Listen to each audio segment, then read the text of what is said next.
Good morning, students. So, today we are going to start our next chapter, that is electrical potential and the electrical capacitance. ठीक है. So, in this chapter, our first topic is electrical potential. ठीक है. तो electrical potential क्या चीज़ होती है, आपने ये पहले भी पढ़ा है कि इलेक्ट्रिकल पोटेंशियल क्या चीज़ है. तो उसको स्टार्ट करने से पहले आपने दो तीन बेसिक चीज़ें जो आपने ऑलरेडी पढ़ी है उसको आप ध्यान से रिकैप्चुलेट करेंगे पहले ना. तो जैसे आपके पास पता है आपको एक सोर्स चार्ज होता है, तो ये मेरे पास एक सोर्स चार्ज है प्लस क्यू. ठीक है. और आप यहाँ पे माइनस क्यू भी ले सकते हो. तो जैसे आपका 10th का टॉपिक था कि व्हाट इज़ इलेक्ट्रिकल पोटेंशियल, वही सेम चीज़ है यहाँ पे. ठीक है. पर आपने थोड़े से बेसिक चीज़ें ध्यान रखनी है इसमें. Electrical potential is represented by a symbol V. ठीक है. सो इलेक्ट्रिकल पोटेंशियल क्या चीज़ है, तो आपने हमेशा याद रखना है, एक आपके पास इलेक्ट्रिकल पोटेंशियल टर्म आएगी और एक आपके पास इलेक्ट्रिकल पोटेंशियल एनर्जी आएगी. ठीक है. जो आपका इलेक्ट्रिकल पोटेंशियल होता है वो हमेशा सोर्स चार्जेस का होता है. ठीक है. जो भी आप सोर्स चार्जेस लोगे उसका जो वैल्यू होती है वो पोटेंशियल है उसका. ठीक है. और एक इलेक्ट्रिकल पोटेंशियल एनर्जी होती है. इलेक्ट्रिकल पोटेंशियल एनर्जी जो है वो सोर्स चार्ज की नहीं होती. जो भी आप टेस्ट चार्ज लेते हो, जो आप किसी सोर्स चार्ज की फील्ड के अंदर मूव करवाते हो, उसकी इलेक्ट्रिकल पोटेंशियल एनर्जी होती है. ठीक है. तो सबसे पहले इसके पहले देखेंगे कि डेफिनेशन क्या है. तो it is the work done. ठीक है. In moving a unit charge from infinity to a point inside a electrical field of a source charge. तो आपने सबसे पहले दो चीज़ें देखनी है यहाँ पे कि इन्फिनिटी का क्या मतलब है. ठीक है. तो इन्फिनिटी का क्या मतलब है, जैसे आपको पता है मैंने यहाँ पे एक सोर्स चार्ज लिया है. ठीक है. इस सोर्स चार्ज के अराउंड इसकी क्या बनेगी, ऐसे फील्ड होगी इसकी. ठीक है. जिसको हम इलेक्ट्रिकल फील्ड बोलते हैं. और ये स्फेरिकल होगी. यहाँ पे भी आर डिस्टेंस, यहाँ पे भी आर हम कंसीडर करेंगे. ठीक है. स्फेरिकल शेप की होगी. तो इन्फिनिटी का क्या मतलब होता है, इन्फिनिटी मीन्स आप इलेक्ट्रिकल फील्ड के कहाँ खड़े हैं, outside. Whenever you are outside the electrical field then we take small r. small r मतलब distance. सोर्स चार्ज से आप कितने डिस्टेंस पे खड़े हो उसको हम स्मॉल आर कंसीडर करते हैं. ठीक है. तो अगर आप ये इलेक्ट्रिकल फील्ड है और अगर आप इस सोर्स चार्ज की इलेक्ट्रिकल फील्ड के बाहर खड़े हैं, तब आप आर की वैल्यू यानी कि यहाँ से लेके यहाँ तक का डिस्टेंस आर इन्फिनिटी कंसीडर करते हैं. ठीक है.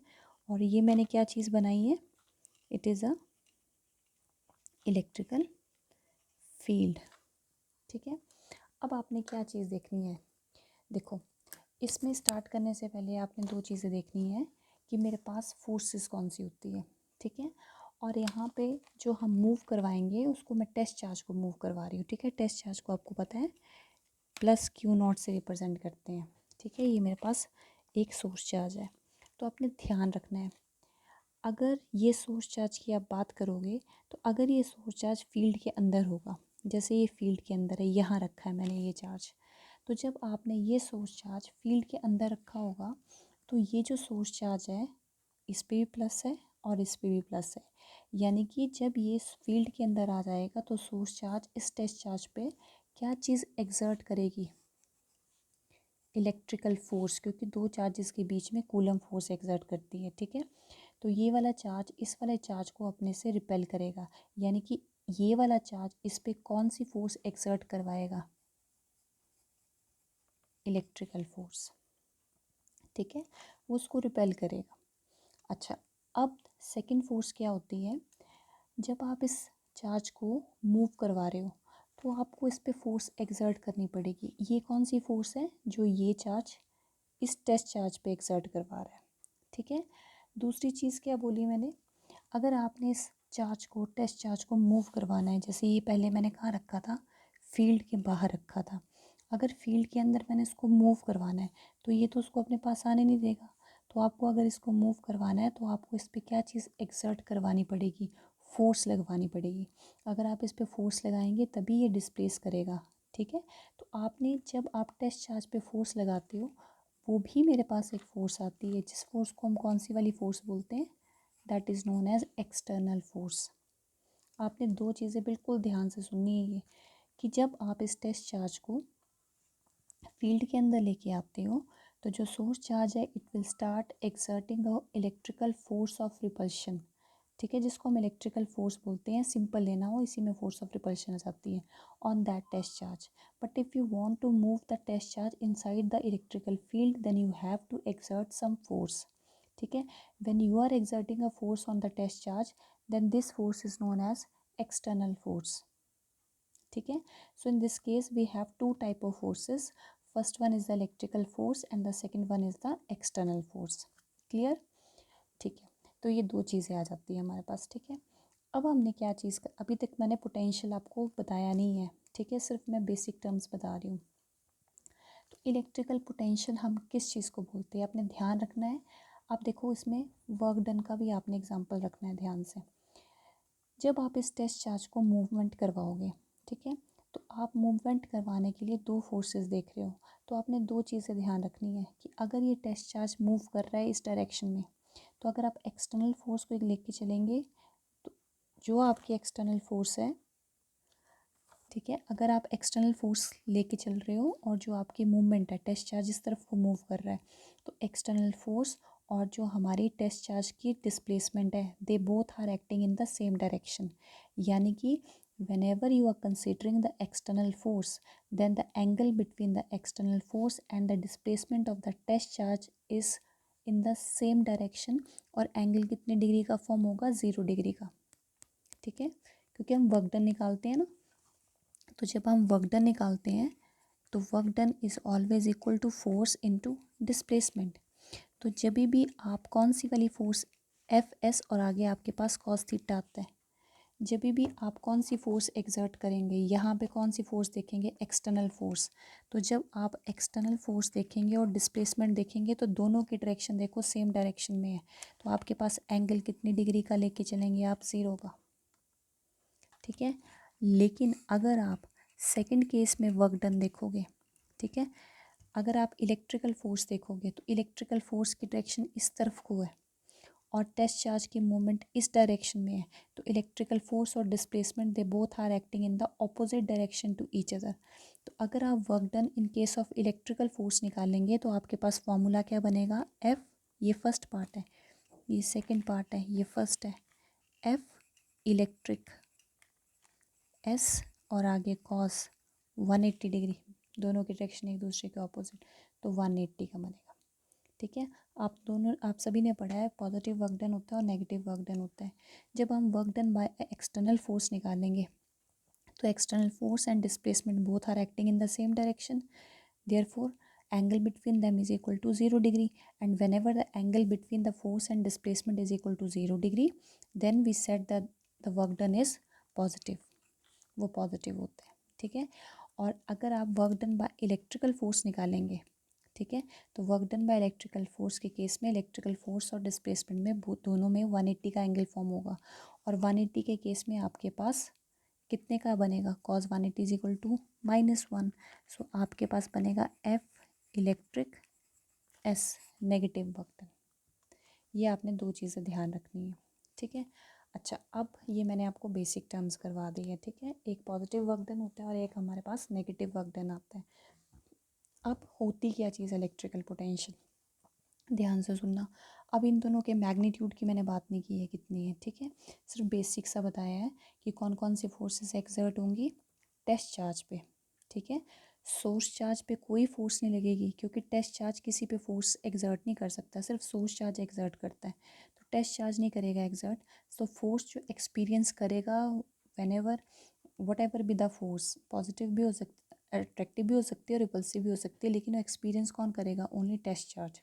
तो it will exert experience two type of forces, external and electrical forces. Electrical forces are always exerted by a source charge over the test charge, and if you want to move the test charge inside the electrical field then you have to exert a external force. In this case we have a two type of work done whenever you are considering the external force, work done by a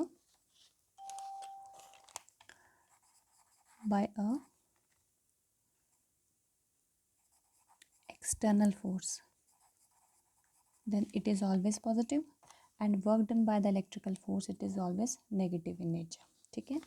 सो अब ध्यान से सुनना क्या चीज़ है. Definition से देखा जाए तो डेफिनेशन के अकॉर्डिंग होता क्या है, इलेक्ट्रिकल पोटेंशियल हमेशा सोर्स चार्ज का होता है, आपने ये याद रखना है। इलेक्ट्रिकल पोटेंशियल हमेशा किसका आता है, सोर्स चार्ज का होता है, टेस्ट चार्ज का नहीं होता, ठीक है। और इलेक्ट्रिकल पोटेंशियल हमेशा फील्ड के अंदर ही निकलता है, बाहर नहीं होता। पोटेंशियल जो होती है वो एबिलिटी होती है, ठीक है, सोर्स चार्ज की। ये मैं भी बताऊंगी किस चीज़ की एबिलिटी होती है, लेकिन किसकी होती है, हमेशा सोर्स चार्ज की होती है। और कहाँ निकलता है, always inside the electrical field, हमेशा इलेक्ट्रिकल फील्ड के अंदर ही निकलेगा। और कहाँ निकलता है, इलेक्ट्रिकल फील्ड के अंदर कहीं पे भी पॉइंट, आप यहाँ पे भी निकाल सकते हैं, यहाँ पे भी निकाल सकते हैं, यहाँ पे भी, यहाँ पे भी। इलेक्ट्रिकल फील्ड के अंदर किसी एक पॉइंट पे जो हम निकालते हैं वो पोटेंशियल एक पॉइंट पे निकलता है, ठीक है। Outside the electrical field value नहीं आती, वो अभी बताऊंगी मैं क्यों नहीं आती, ठीक है। अगर जनरल सी लैंग्वेज में देखा जाए कि इलेक्ट्रिकल पोटेंशियल क्या चीज़ होती है, तो इलेक्ट्रिकल पोटेंशियल होता है वर्क डन, ठीक है, in moving a unit charge from infinity to a point inside the electrical field. अब आपके पास क्या चीज़ बोली मैंने, ये मेरे पास एक सोर्स चार्ज है, ठीक है, जनरल सा देखना है। तो अब मैं सर्कल नहीं बना रही हूँ, ठीक है। मान लीजिए ये मेरे पास एक पॉइंट है, ये पॉइंट्स बनाया मैंने, ये क्या चीज़ है, इलेक्ट्रिकल फील्ड का एंड पॉइंट, मतलब यहाँ तक इलेक्ट्रिकल फील्ड है इसकी। तो अगर आप यहाँ पे खड़े हैं, बाहर पे इन्फिनिटी आएगा, और आपने टेस्ट चार्ज यहाँ रखा है, ठीक है। तो इलेक्ट्रिकल पोटेंशियल क्या चीज़ बोली मैंने, इलेक्ट्रिकल पोटेंशियल क्या है, इलेक्ट्रिकल पोटेंशियल है कि जब भी हम किसी भी चार्ज को, ठीक है, यूनिट चार्ज को इन्फिनिटी से उठाते हैं, इन्फिनिटी मतलब आउटसाइड द फील्ड, ठीक है, इन्फिनिटी से उठा करके मैंने यहाँ जैसे देखना है, ये फील्ड के अंदर है, फील्ड के अंदर ही निकलेगा, पी पॉइंट जैसे मैंने यहाँ मान लिया, वो पी पॉइंट मैं यहाँ शो कर रही हूँ ऐसे करके, ये पी पॉइंट है।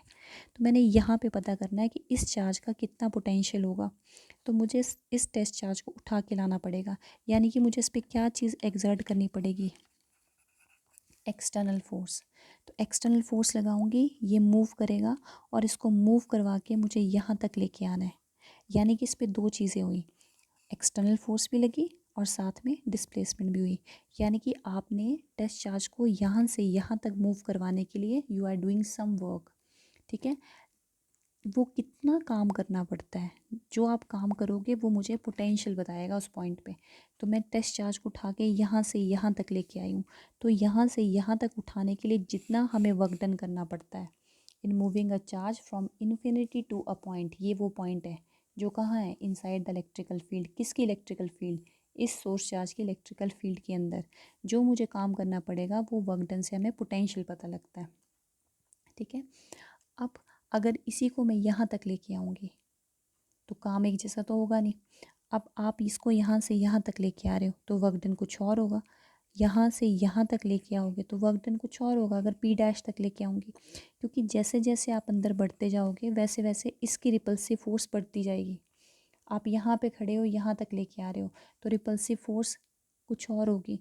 जैसे जैसे आप टेस्ट चार्ज को प्लस क्यू के पास लेते जाओगे, इसकी उसके टुवर्ड्स जो इलेक्ट्रिकल रिपल्सिव फोर्सेस है दे विल स्टार्ट इंक्रीजिंग। और अगर ये इसको अपने पास बुलाएगा ही नहीं और अपने पास आने से रोक रहा है तो ऑब्वियस सी बात है आपको एक्सटर्नल फोर्स कैसे लगानी पड़ेगी, ज़्यादा। तो जब आप बॉडी को यहाँ से यहाँ तक लेके आओगे तो रिपल्सिव फोर्सेस कितनी है वो डिपेंड करता है, उसी पे आपकी एक्सटर्नल फोर्स डिपेंड करती है। तो अगर आपको यहाँ से यहाँ तक लेके आना है तो रिपल्सिव फोर्स थोड़ी सी कम होगी, तो आपको एक्सटर्नल फोर्स भी कम लगानी पड़ेगी। लेकिन जब आप टेस्ट चार्ज को यहाँ से यहाँ तक लेके आओगे तो रिपल्सिव फोर्सेस बढ़ जाएगी, ये बोलेगा कि मेरे पास नहीं आना है, क्योंकि क्या चीज़ लगा रहा है, ये इलेक्ट्रिकल फोर्स लगा रहा है। तो जब आप यहाँ आओगे, इलेक्ट्रिकल फोर्स आर पे इन्वर्सली डिपेंड करती है, 1/4πε0 Q1 Q2 upon are square. तो यहाँ पे आर डिक्रीज़ हो जाएगा तो इलेक्ट्रिकल फोर्स जो है रिपल्सिव बढ़ जाएगी। तो ऑब्वियस सी बात है इसको इसके पास लेके जाना है तो हमें एक्सटर्नल फोर्स कैसे लगानी पड़ेगी, ज़्यादा। और जितनी ज़्यादा एक्सटर्नल फोर्स लगेगी उतना ही ज़्यादा वर्क डन होगा, ठीक है। यानी कि यहाँ से यहाँ तक का वर्क डन कुछ और होगा और यहाँ से यहाँ तक का वर्क डन कुछ और होगा। तो यहाँ से यहाँ तक का वर्क डन हमें इस पॉइंट का पोटेंशियल देगा और यहाँ से यहाँ तक का वर्क डन हमें इस पॉइंट का पोटेंशियल देगा, ठीक है। तो अगर जनरल सी लैंग्वेज में देखा जाए कि वर्क डन क्या चीज़ है, so it is simply a work done. Potential क्या चीज़ है, in work done moving a test charge from infinity to a point inside the electrical field of some source charge. ठीक है, अब आइए एक जनरल से आपको बोलूँ कि आपने कैसे ध्यान रखना है सिंपल से लैंग्वेज में। तो अगर आप इलेक्ट्रिकल पोटेंशियल देखें तो इलेक्ट्रिकल पोटेंशियल को अगर आपने सिंपल से लैंग्वेज में देखना है तो उसको हम बोलते हैं फोर्स ऑफ रिपल्शन। ठीक है, कि कोई भी सोर्स चार्ज किसी दूसरे टेस्ट चार्ज को कितना रिपेल कर सकता है। ठीक है, जिसको जो भी सोर्स चार्ज जिस पॉइंट पे किसी दूसरे टेस्ट चार्ज को जितना स्ट्रांगली रिपेल करेगा ना, उतना ही ज़्यादा उसका पोटेंशियल कहलाया जाता है। ठीक है, अब फॉर एग्जांपल ये मैंने एक फील्ड बनाई है। ठीक है, ये एक सोर्स चार्ज रखा है, ये आउटसाइड द इलेक्ट्रिकल फील्ड का एंड पॉइंट है ये। ठीक है, ये इलेक्ट्रिकल फील्ड का एंड पॉइंट यानी कि R is equal to infinity है। तो अब आपने क्या किया, यहाँ पे आपने एक टेस्ट चार्ज रखा है। ठीक है, मैंने क्या बोला, it is the ability of force of repulsion, repel करने की जो एबिलिटी होती है। तो ऑब्वियस ये बात है, जब तक कोई भी टेस्ट चार्ज फील्ड के अंदर होगा तब तक वो फोर्स एक्सपीरियंस करेगा। अगर वो फील्ड के बाहर चला जाएगा तो वो कोई भी फोर्स एक्सपीरियंस नहीं करेगा। ठीक है, यानी कि जो आपका इलेक्ट्रिकल पोटेंशियल होता है, इट इज़ द एबिलिटी, एक जनरल सा एग्जांपल दे रही हूँ ताकि आप भूलें ना। लिखनी डेफिनेशन आपने यही है, समझने के लिए आपने ये यूज़ करना है। ठीक है, ये आप डेफिनेशन लिखोगे नहीं, समझाने के लिए कर रही हूँ। It is the ability of any source charge कि वो किसी दूसरे टेस्ट चार्ज को कितना स्ट्रांगली रिपेल करता है। जिस पॉइंट पे वो उसको जितना स्ट्रांगली रिपेल करेगा, हम बोलेंगे उस पॉइंट पे उसका उतना ही ज़्यादा क्या है, पोटेंशियल है। अब आप फील्ड के बाहर खड़े हो जाओ, तो अगर आप टेस्ट चार्ज को फील्ड के बाहर रख दोगे तो ये ना फोर्स ऑफ अट्रैक्शन लगाएगा ना रिपल्शन लगाएगा। फोर्स ऑफ रिपल्शन को मैंने बोला है पोटेंशियल। तो अगर ये बाहर रखा है मैंने, तो ये तो फोर्स एक्सपीरियंस ही नहीं करेगा। अगर फोर्स एक्सपीरियंस नहीं करेगा तो वो फोर्स ऑफ रिपल्शन की एबिलिटी को ही पोटेंशियल बोला है मैंने। तो फील्ड के बाहर तो कुछ भी नहीं है, यानी कि फील्ड के बाहर अगर वो फोर्स ऑफ रिपल्शन नहीं लगा सकता है, यानी कि फील्ड के बाहर उसका पोटेंशियल कितना कंसीडर होगा, ज़ीरो। क्योंकि उसकी रिपेल करने की क्षमता को ही हम पोटेंशियल बोलते हैं। If source charge is not able to apply any force of repulsion on the test charge, it means at that point the potential is always equal to zero. Clear. अब आपने क्या करना है, इस टेस्ट चार्ज को उठाना है और यहाँ पे ए पॉइंट पे लेके आना जो फील्ड के अंदर है इसकी। ठीक है, ये फील्ड के अंदर लेके आए आप। तो अगर आपने उसको उठा करके लाना है तो अब ध्यान से देखो, यहाँ पे जब आप लेके आओगे, जैसे वो फील्ड के अंदर आ जाएगा, ये वाला चार्ज क्या लगाना शुरू करेगा उस पर, इलेक्ट्रिकल फोर्स, रिपल्सिव फोर्स लगाना शुरू करेगा। अब अगर आप इसको यहाँ से यहाँ तक लेके आए हो तो आपको इस पर बाहर से क्या लगाना पड़ेगा, एक्सटर्नल फोर्स लगानी पड़ेगी। तो अब आप इसको यहाँ से यहाँ तक ले आए, लेकिन जब आप उसको फील्ड के अंदर लेके आ गए तो यानी कि सोर्स चार्ज जो है वो उस टेस्ट चार्ज पे क्या चीज़ लगाएगा, रिपल्शन लगाना शुरू करेगा। अब जाहिर सी बात है, जैसे जैसे plus Q naught test charge इस प्लस क्यू के पास आता जाएगा, वैसे वैसे ये उस पर फोर्स ऑफ रिपल्शन लगाना बढ़ती जाएगी। क्योंकि मैंने आपको पहले बोला है, जो फोर्स है it is equal to Q naught upon R square, Coulomb के अकॉर्डिंग। आर जो है वो कम होता जाएगा, देखो आर कम होता जाएगा, फोर्स बढ़ती जाएगी। अब आप यहाँ से यहाँ लेके आए हो, ठीक है, और दूसरे केस में टेस्ट चार्ज को यहाँ से उठा करके, यहाँ सेम पॉइंट से उठा करके आप यहाँ लेके आए बी पॉइंट पे, टेस्ट चार्ज यहाँ रख दिया आपने। अब खुद ही देख लो, जब आप उसको यहाँ से यहाँ तक लेके आओगे, ये इसको रिपेल करेगा, यहाँ पे भी रखोगे तो भी रिपेल करेगा, यानी कि रिपेल कर रहा है। यानी कि इस सोर्स चार्ज की यहाँ पे यहाँ पे यहाँ पे हर एक पॉइंट पे रिपल्शन अगर वो लगा रहा है तो इन हर एक पॉइंट पे उसका कुछ ना कुछ क्या होगा, पोटेंशियल होगा ही होगा। लेकिन अगर ए और बी पॉइंट की बात करें, ए भी इन्फिनिटी से यहाँ तक है और बी भी इन्फिनिटी से यहाँ तक है, ठीक है, डिस्टेंस अलग अलग है। तो अब खुद देखो इसकी रिपल्शन की पावर ज़्यादा कहाँ होगी, टेस्ट चार्ज बी पॉइंट पे ज़्यादा नज़दीक है, यहाँ से यहाँ आर कम है, यानी कि बी पॉइंट पे इस प्लस क्यू की रिपल्सिव फोर्सेस ज़्यादा होगी और ए पॉइंट पे इसकी टेस्ट चार्ज पे रिपल्सिव फोर्सेस थोड़ी सी कम होगी। ठीक है, तो यहाँ पे जो मेरे पास पोटेंशियल है उसको लिखा मैंने वी ए, और यहाँ पे जो पोटेंशियल है उसको मैंने लिखा वी बी। तो मैंने एक सिंपल सा आपको चीज़ बोली कि आपने कहाँ से पोटेंशियल देखना है, तो फोर्स ऑफ रिपल्शन की एबिलिटी को हम बोलते हैं पोटेंशियल, कितना रिपेल करता है। तो ए पॉइंट पे फिर मैं डेफिनेशन से भी समझाऊंगी, पर अभी जनरल सा बोल रही हूँ। ए पॉइंट पे test charge lesser repulsive force experience कर रहा है और बी पॉइंट पे ज़्यादा स्ट्रॉन्गर। तो जितनी ज़्यादा रिपल्सिव फोर्स वो एक्सपीरियंस करेगा उतना ही ज़्यादा वहाँ पोटेंशियल होगा। तो इसको हम ऐसे लिख सकते हैं, in this case V B is greater than V A. V B जो है वो किससे बड़ा है, वी ए। ठीक है, अगर मैं यहाँ पे सी पॉइंट ले आऊँगी और टेस्ट चार्ज को यहाँ रख दूँगी तो जो वी सी की वैल्यू है वो और ज़्यादा बड़ी हो जाएगी, क्योंकि सी पे जब आप टेस्ट चार्ज रखोगे यहाँ से उठाकर यहाँ तक लेके आओगे तो सी पॉइंट पे रिपल्सिव फोर्स और बढ़ जाएगी, यानी कि पोटेंशियल और ज़्यादा बढ़ जाएगा। तो जब भी आपके पास एक प्लस क्यू चार्ज होता है और प्लस क्यू के केस में जब भी आप फील्ड के अंदर आते हो तो यहाँ पोटेंशियल कम, यहाँ और बढ़ जाएगा, यहाँ और बढ़ जाएगा, यहाँ और बढ़ जाएगा। तो जब भी हम फील्ड के अंदर आते हैं तो हम हमेशा कौन से पोटेंशियल की तरफ चलते हैं, we are always moving in the increasing potential, increasing potential की तरफ चलते हैं हम। इस तरफ हमेशा इंक्रीजिंग पोटेंशियल होता है, ये ध्यान रखना है, बहुत बेसिक सी टर्म्स है ये। ठीक है, अब अगर मैं माइनस क्यू की बात करूँ तो माइनस क्यू में मैंने बोला फोर्स ऑफ रिपल्शन अगर बढ़ती जाएगी, रिपल्सिव पावर बढ़ती जाएगी तो ऑब्वियस ये बात है पोटेंशियल भी बढ़ता जाएगा।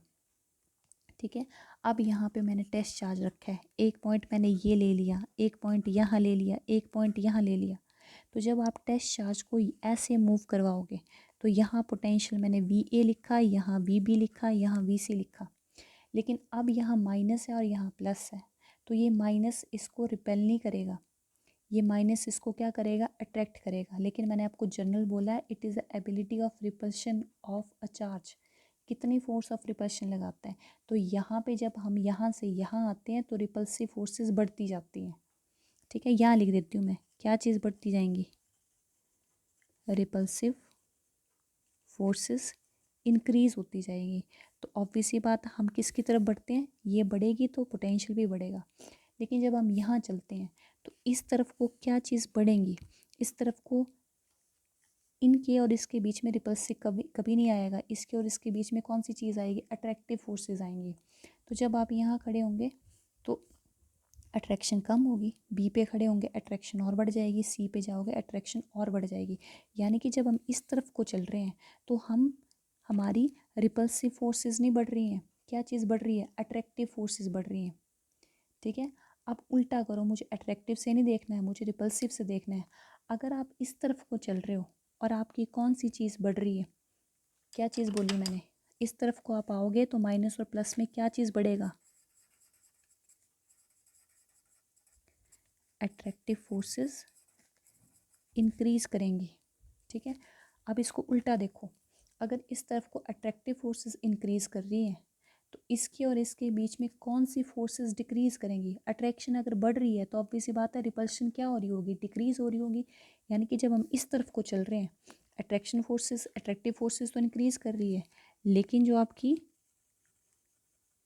रिपल्सिव फोर्सेस हैं वो क्या कर रही हैं, डिक्रीज कर रही हैं। और अगर रिपल्सिव फोर्सेस से हम पोटेंशियल देखते हैं, अगर इस तरफ को रिपल्सिव फोर्सेस कम हो रही हैं तो ऑब्वियस सी बात है इस तरफ को हमारा पोटेंशियल भी क्या हो रहा होगा, डिक्रीज हो रहा होगा, क्योंकि पोटेंशियल डिपेंड करता है फोर्स ऑफ रिपल्शन में, stronger the repulsive forces stronger will be the potential. लेकिन इस केस में towards the minus Q charge whenever we are moving inside the electrical field, ये फील्ड का बाहर का हिस्सा है और ये अंदर जा रहे हैं, whenever we are moving inside the electrical field then attractive forces increases, इसका opposite यानी कि repulsive forces decreases। if the repulsive forces are decreasing means, इस केस में जब हम अंदर की तरफ जाते हैं तो रिपल्सिव फोर्सेस डिक्रीज हो रही है, यानी कि क्या चीज़ डिक्रीज होते हैं, हमारा इलेक्ट्रिकल पोटेंशियल भी क्या होता है, डिक्रीज होता है। तो इस केस में हम ये लिखेंगे V C V B V A में कौन सी चीज़ बड़ी होगी, तो आपने रिपल्सिव फोर्सेस से देखना है, तो इस तरफ को कम हो रही है तो पोटेंशियल भी आपका डिक्रीज़ हो रहा होगा। यानी कि इस केस में वी सी की वैल्यू क्या होगी, कम, वी बी की बड़ी और वी ए की सबसे ज़्यादा, ये ध्यान रखना है। इस केस में अट्रैक्टिव फोर्सेस नहीं थी, इस केस में प्लस और प्लस में रिपल्शन बढ़ रही थी। तो अगर रिपल्सिव फोर्सेस इंक्रीज़ कर रही है तो ऑब्वियस सी बात है इलेक्ट्रिकल पोटेंशियल भी क्या करेगा, इंक्रीज़ करेगा। फिर कल मैं यहाँ से करवाऊँगी, ठीक है। लेकिन इस केस में माइनस और प्लस है, ये सेकंड केस है आपका, ठीक है। माइनस और प्लस में जब प्लस माइनस की तरफ जाएगा तो ऑब्वियस सी बात है उनके बीच में अट्रैक्टिव फोर्सेस इंक्रीज़ करेंगी। लेकिन अगर अट्रैक्टिव इंक्रीज़ करिए तो रिपल्सिव क्या हो रही होंगी, डिक्रीज़ हो रही होगी। और अगर रिपल्सिव फोर्सेस डिक्रीज़ हो रही है तो हमारा पोटेंशियल भी क्या होगा, डिक्रीज़ होगा। यानी कि वी सी की वैल्यू छोटी, वी बी की बड़ी और वी ए की। तो हमेशा याद रखना कि जब भी हम प्लस क्यू के केस में इलेक्ट्रिकल फील्ड के अंदर चलते हैं तो हमेशा हम इंक्रीजिंग पोटेंशियल की तरफ चलते हैं, बढ़ता हुआ पोटेंशियल होता है। लेकिन जब भी हम माइनस क्यू की तरफ चलते हैं, अंदर चलेंगे, तो पोटेंशियल डिक्रीज़ होता है। यानी कि हम किस की तरफ चलते हैं, ठीक है, पोटेंशियल क्या हो रहा है, डिक्रीज़ हो रहा है। कौन से पोटेंशियल की तरफ चलते हैं हम, डिक्रीजिंग पोटेंशियल, ठीक है। अब आपने थोड़ी सी चीज़ ध्यान रखनी है, मैंने क्या क्या चीज़ें बोली हैं। अगर आपके पास प्लस क्यू चार्ज हो और यहाँ मैंने R is equal to infinity बनाया है, तो जब आपके पास प्लस क्यू चार्ज होता है और आप यहाँ अंदर की तरफ चलते हैं और यहाँ पे मैंने A B और यहाँ C पॉइंट लिया है, तो जब हम अंदर चलेंगे तो कौन सी चीज़ होगी हमारी, प्लस क्यू नॉट को लेके चलते हैं तो हमारी कौन सी चीज़ बढ़ती है, repulsive forces increases. Repulsive force increase होगी यानी कि हमारा पोटेंशियल भी क्या होगा, इंक्रीज होगा। यानी कि V C is greater than V B is greater than V A, ठीक है। दूसरी चीज़, जब हम किस की तरफ चलते हैं, माइनस क्यू लेते हैं और R is equal to infinity पे प्लस क्यू नॉट रखा है और अब अंदर की तरफ चलेंगे तो ए बी और ये सी पॉइंट, तो अब आपने टेस्ट चार्ज को लेके आना है, तो ये माइनस है ये प्लस है, तो इस तरफ को क्या चीज़ बढ़ती है, अट्रैक्टिव फोर्सेस इंक्रीज़ होती है। तो अगर अट्रैक्टिव फोर्सेस इंक्रीज़ होगी तो क्या चीज़ कम हो रही होगी, रिपल्सिव फोर्सेस डिक्रीज़ होगी। रिपल्सिव फोर्सेस डिक्रीज़ होगी तो हमारा पोटेंशियल भी क्या होगा, डिक्रीज़ होगा। यानी कि V C is less than V B is less than V A, ठीक है। ये ध्यान रखेंगे आप, ये आपका बेसिक है, ठीक है।